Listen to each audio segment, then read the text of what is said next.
So thank you for joining us, everybody. We have Lydia Thompson with us here this evening, a professor of ceramics at UNC Charlotte. And she is also an artist who participated with us in our exhibition Concepts in Clay, which is still available to view on our website. So I'm going to hand it over to Lydia. I'm really looking forward to seeing your show and hearing what you have. Okay. All right. Well, good evening, everyone, and thank you for taking time out of your schedule to join us this evening. I'd like to thank Regina Farrell-Fagan, the exhibitions manager at the Clay Arts Center, and for inviting me to be part of this program. And also thank Paul Briggs, as well as Regina, who co-curated the Concepts in Clay Artists of Color online exhibition in 2021. And this evening, I'd like to share with you my background and my recent work, which is an examination of domestic spaces and places as a result of human mobility, abandonment, notions of commodities, that for me produce a visual silence as a moment to reflect on my past as well as others. I will also discuss my process and inspirations, and perhaps during the Q&A, we can have a robust discussion about how to balance family, work, studio, and self-care during these unprecedented times. We are still in these unprecedented times, even those things are starting to level out and we're starting to do more in person. That the virus is still alive and well, and we just need to continue to weather this storm as best as we can.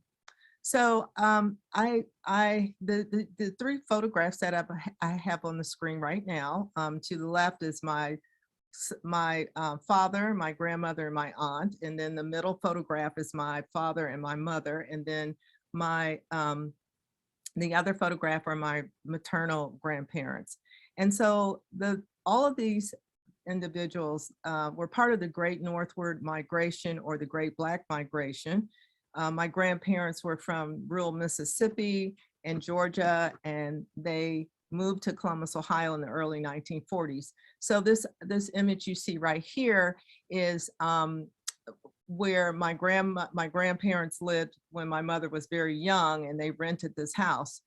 We went back for a family reunion, and the house is still standing. But anyhow, it's just these houses over time have just been extremely significant to me.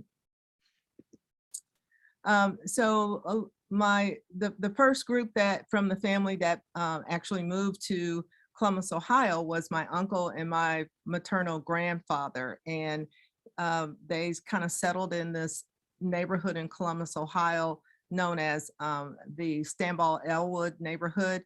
On one side of that neighborhood was the downtown area, and then on the other was a series of factories. One of those factories was Buckeye Steel. And so my grandfather and my uncle, they both worked at this factory for a number of years until they were able to find other work. So what you see here is in that neighborhood, there were probably somewhere around 60 tract houses that were built by working class families that migrated from the South. And my paternal grandmother, she also invested in rental properties early on. And my parents lived in her house for a number of years, and they later purchased a lot from my grandmother where they built their own house.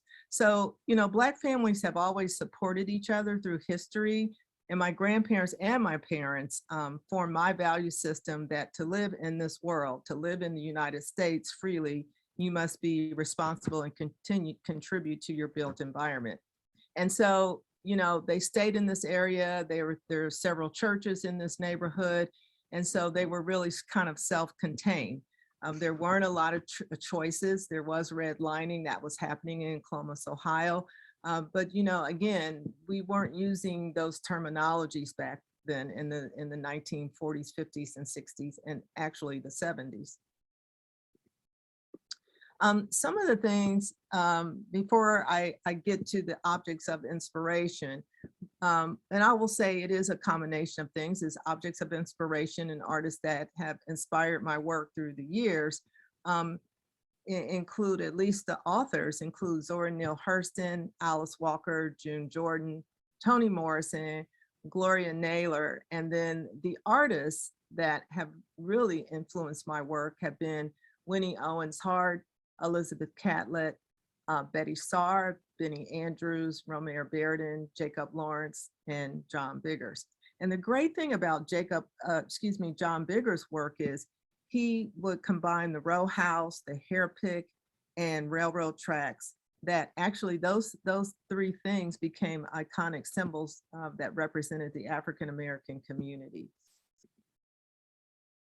I've always been drawn to African ceremonial, spiritual, and everyday objects. And for me, and I like the purpose behind these projects because they demonstrate the power of the maker. And so I think that's a big part of ownership, like, you know, having that skill set to actually make these objects that are very powerful in the community. So for example, you know, the African hair pick, it continues to be used to manage hairstyles, and the pick can be associated with the #1 hair tool to style an afro, which became a cultural symbol of Black ass kicking in the 1970s.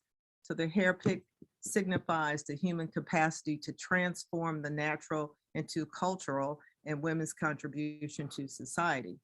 The center image is a boli. It's from the Banama tribe in Mali. It's very powerful, and it encompasses the spiritual and cosmological beliefs in all things made from clay and mud. So I was naturally attracted to this form, this amorphic form that you're not quite sure what it is. It has animalistic qualities to it, but you don't quite know what animal that is. The heddle pulley is another object that really influenced my work, and that can be found in West African cultures.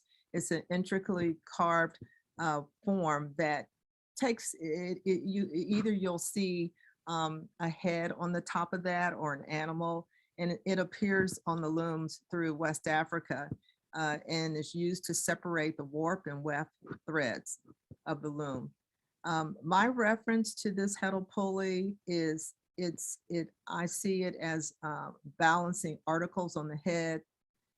I see it as promoting self-discipline, and it contributes significant one's spiritual well-being. And I think when you're having to balance something on your head, or you're having to find balance, it puts you in a state of contemplation.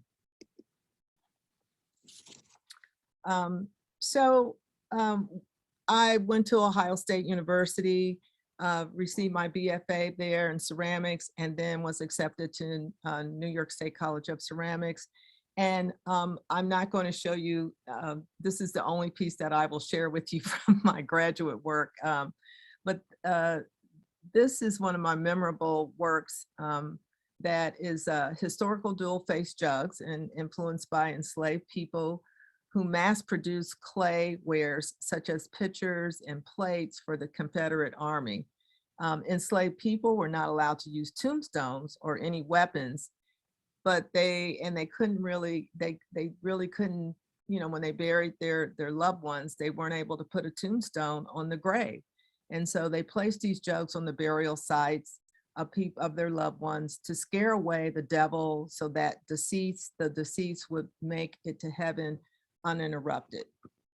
So they're very powerful.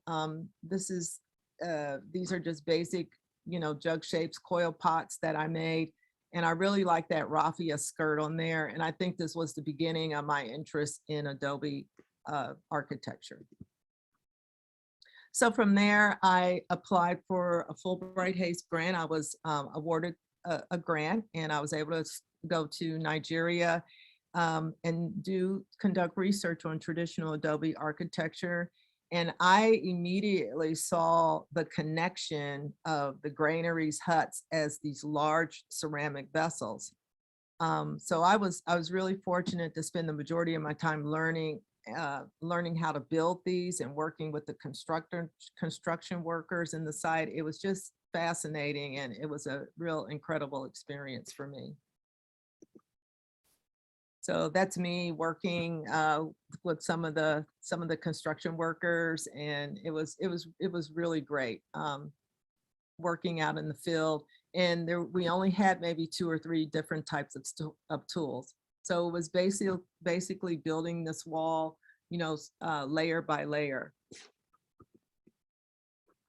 I decided that I would just talk about the 2 bodies of work that I have worked on in most recent years, because they do have a common thread. They kind of tie together. This is the Carriers series. These are train cars, and they do follow that whole migration theme in my work.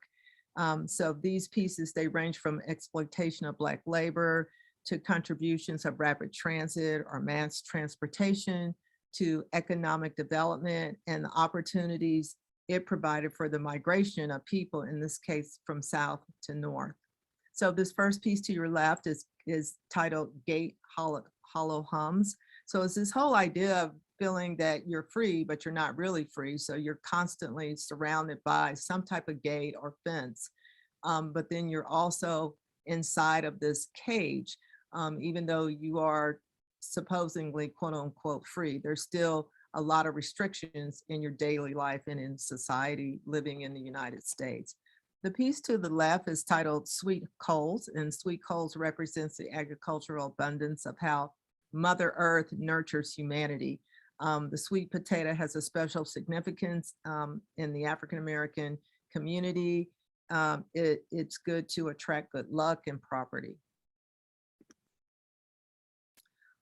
This piece is titled Black Islands, Haiti. I used this black disc to represent the impoverished island, and not just Haiti, but a lot of islands that kind of, they're kind of going through this transition, and they have for years, based on the geographic location and ecology. And basically I surrounded this island with the spiky waves that threaten to submerge it. And I don't know if you all remember this, but in the early 2000s, you know, Haiti, like many countries, had undergone deforestation due to hurricanes and disruption of the economy. So this is just my take on how I would imagine this to look in a very abstract way. It's another piece that I was working on. Notorious mining. This piece is about the archaeology to unmask the architectural body, meaning us, meaning human bodies, of a community that is often ignored. And actually what happened is, in my studio, I had this piece, and I don't know if any of you have experienced this. It was bone dry, it was greenware, and I picked it up and it just crumbled in my hands. It just crumbled. So instead of, you know, throwing these shards out, these greenware shards, I decided to, you know, experiment with them a little bit. And when I dipped them in glaze and fired them, they really looked like a bed of coal. So I decided to really pull on some of that information that I mentioned to you earlier about where my grandfather worked in the Buckeye Steel Mill. This is a companion piece to that. It's titled Bloodlines. And these are stylized slip cast cotton balls that I have nested in these terracotta tiles. And, you know, the tiles for me represent the soil in which the cotton was raised on. And those you can see in that detail slide to your right, those are actually incised mask line drawings that I did. And I see those as being petroglyphs. So the enslaved Africans were the closest to the land, and they were the ones that worked the land. And then out of that came this fluffy, organic, very beautiful, horrible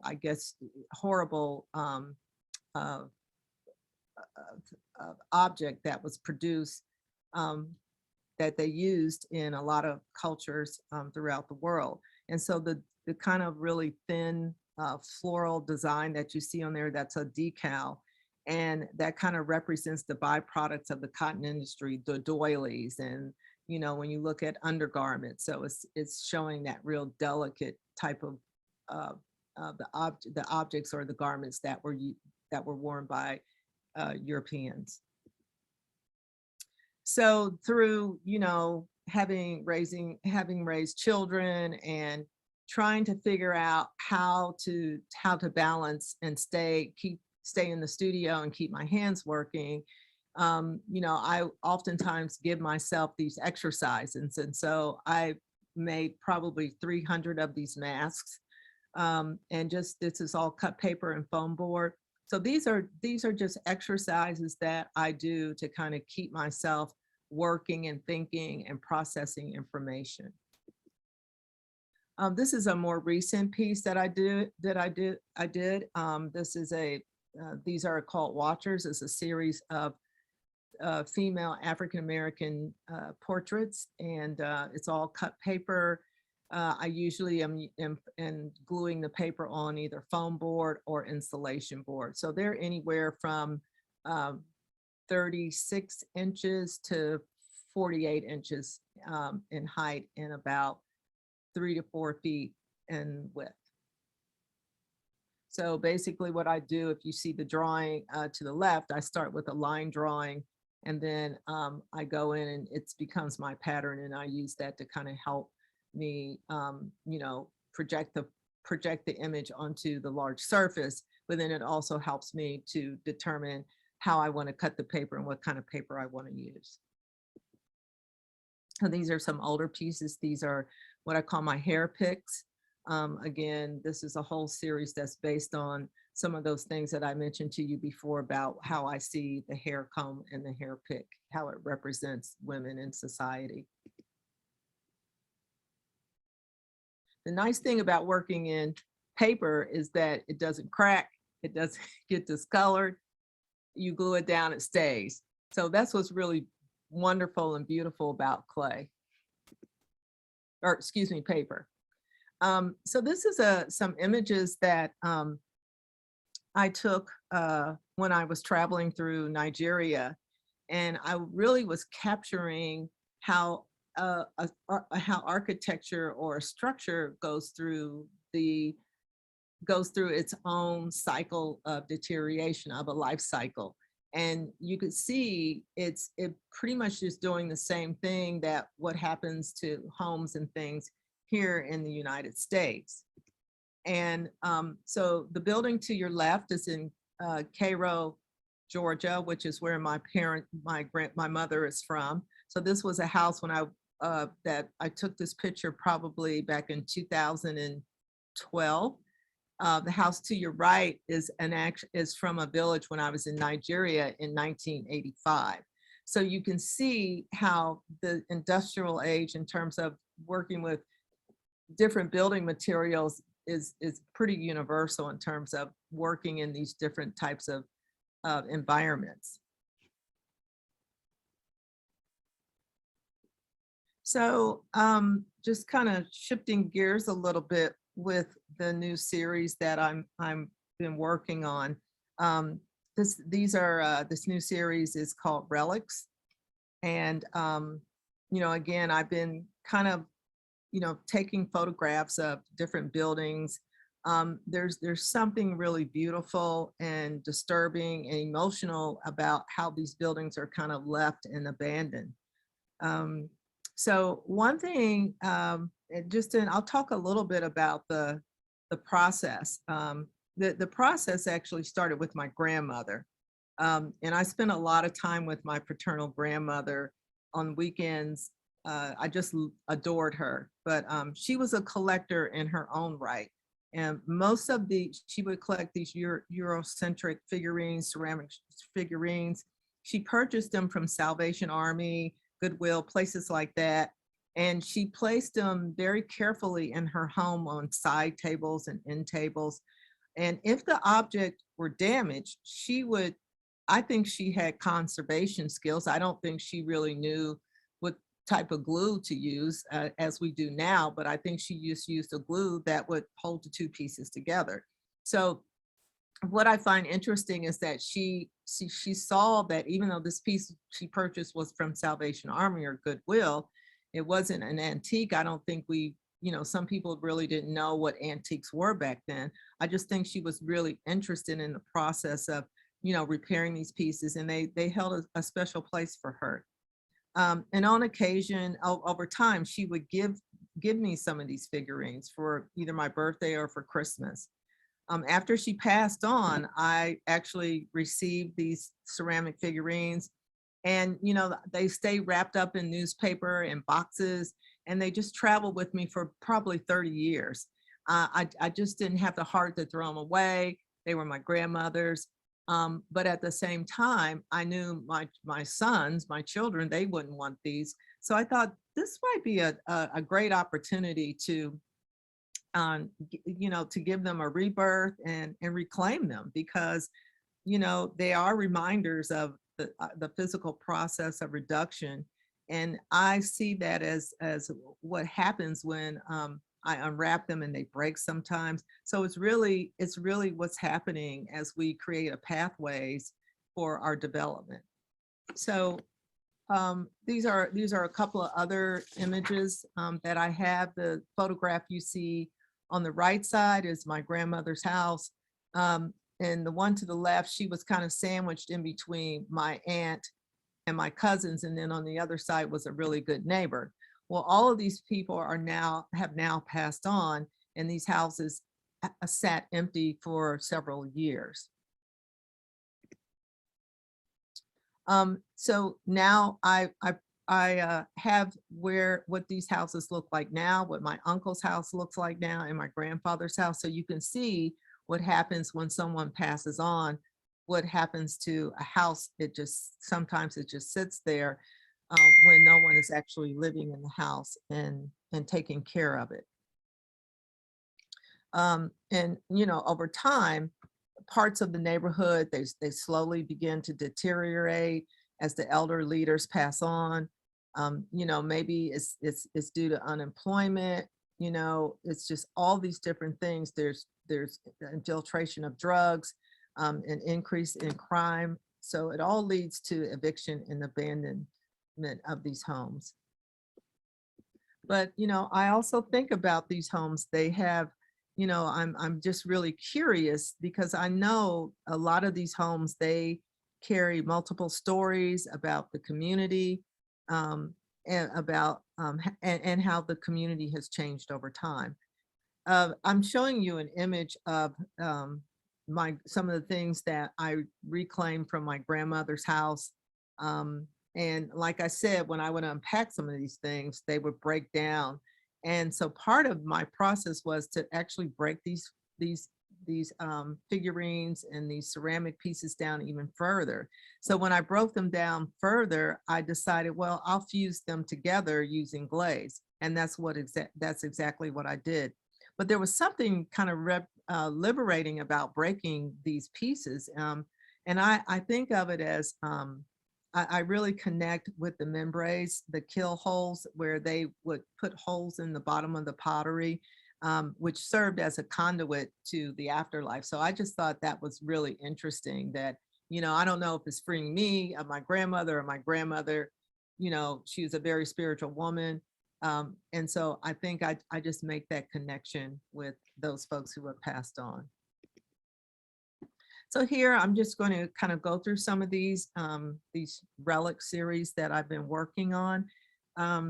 There's two of them that are on the small side. These are commodity houses, and I purposefully used certain types of figures, ceramic figurines in here that really talked about and left some of the images left the whole shape together, the whole figurine together, so the audience could really see that these were from a particular culture. They represented a particular culture that talks about ceramic factories. That head that you see on the right in the center, I actually found that in one of the kiln sites when I was traveling in China. So, using all these things together, and trying to figure out how I can infuse them into the work. But the work has to come to you. That's part of your journey. You can't force it. You have to, it's just if you're able to hold on to things long enough for them to speak to you. This piece is titled Surrender. So I have Surrender 1 and 2. And again, you know, I've changed the shape of this house only because I was thinking that it was more of a cathedral or a church. It's talking about religion and Christianity. This is titled Changing Over. So it's really talking about how you, when you go into a house and you're either restoring it or you don't have the money to restore it, so but you're trying to make it your own. So you either paint it on top of paint, or you put wallpaper on top of wallpaper, but each time you peel it back, it tells you a different story about the people who lived there. Bones of Journey. What I find interesting about these reclaiming these ceramic figurines is that, you know, I can kind of guess what temperature they were fired at. It's really interesting. When I fired this, it kind of got overfired because the glaze that was on it was a glossy green, like a jade green color. But I love the way the glazes are reacting at different temperatures, some of the older pieces and older work. This is another one of the Surrender series. So trying to be kind of careful and intentional and very thoughtful in terms of how I break the figurines, where that break happens within the figurine, and how much of it I can actually salvage. So this is another one of this. This is the same one, but I think it made a good break. And it's really interesting that right around that time, you know, we were undergoing a really shift in history in terms of what was happening. And so, you know, I think this piece really references the removal of Confederate monuments that honored individuals that oppressed people. And so this is just a gesture of deconstructing the historical and contemporary Eurocentric aristocrat systems that represent a privileged life. This piece is titled Occupy Japan by way of the Sims and Odessa. And the Sims were a family, African-American family that lived in our neighborhood that traveled extensively. They're probably the only African-American family that I knew in that working class neighborhood that went to exotic places like, you know, China. They would go to Europe. And my mother, she gave me all of their photographs because the parents as well as the son, they're all deceased, and they had given her some of their belongings before they passed away. But I just think it's really interesting that, you know, I try to place, you know, what was happening, like what would it have been like for an African-American to travel to, say, Italy or to China. What, you know, who could do that? I could never imagine that happening to me. So the Sims were some of the things that my mother acquired from the Sims are in this piece. So this piece is a recollection of a historical ceramic factory during the post-World War up to occupied Japan. So it emulated the nuclear and Holocaust that the United States was undergoing in Hiroshima and Nagasaki. So, you know, they were still producing wares, ceramic wares, but it was under the American rule between 1945 and 1952. So any of the wares that were made in Japan and were exported to the US, they're stamped on the bottom, and it says Occupy Japan. So if you were to lift that figure to your left, the one that's standing there with the baby doll, on the bottom of that piece, it says Occupy Japan. And so I just think about that. I just think about, you know, how people who are working in factories for us are making ceramic wares. Those wares don't always speak about their history and about their culture. and but they're made by these indigenous people, but you're not getting a sense of who they are as individuals. These are just, you know, Ndingwa symbols that I use occasionally in my work. And I just wanted to, you know, I think what happens is they just really seem to be universal when you think about how often they appear in other cultures. This piece is titled Specific Travels. The extended title of this work is New World, Treat Them as Stock. Learn that home is always some other shore. This triptych, it makes reference to the novel Feeding the Ghost by Fred, and I'm going to butcher his last name, but I think it's Del Agari. And it's based on a true story about a slave ship packed with captive African slaves. And in these three photographs, for me, it represents the daydreams of enslaved and freed Africans and African Americans, their journey to freedom, and the present and their continuous search for a place in this world. So I think that's what's happening now. I think we are all trying to find a safe place where we can exist and be who we are. So some of those details that you see, like this plate here, is of ships. And oftentimes I'll look at some historical ceramic wares and maybe build a narrative from that. So I think that's, in this case, this is what happened for me. This was actually a collaboration. Those photographs are my son, Kamal Bostic. He is a photographer, and they're beautiful photographs. So I turned those into decals, and I fired them on these pieces. Those line drawings of the masks, those are actually my drawings that I turned into decals as well. Those same line drawings are on that piece, Bloodlines. So, you know, a big part of this series is reclaiming some of my own work into my own work.